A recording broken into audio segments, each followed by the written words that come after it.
కొన్ని గంటలలో సాక్ష్యాన్ని నిలుపుకోలేక ఫెయిల్ అయినటువంటి సీమోను పేతురు దేవుని శక్తితో నింపబడ్డాక, దేవుని బలంతో నింపబడ్డాక వేలాది మంది జనం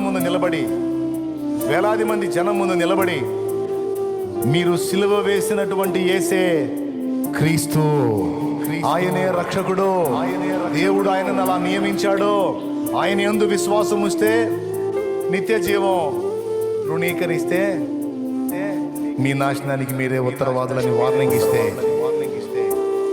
3,000 మంది వచ్చి బాప్తీసం పొందారు. తన శక్తి మీద ఆధారపడి మాట్లాడినప్పుడేమో ఫెయిల్ అయ్యాడు. దేవుని పాదాల దగ్గర కనిపెట్టుకుని పరిశుద్ధాత్మ శక్తి పొందుకొని నిలబడ్డ తర్వాత ఎదుటి వాళ్ళని గెలవగలిగాడు. మీ అందరూ కూడా గుర్తించండి.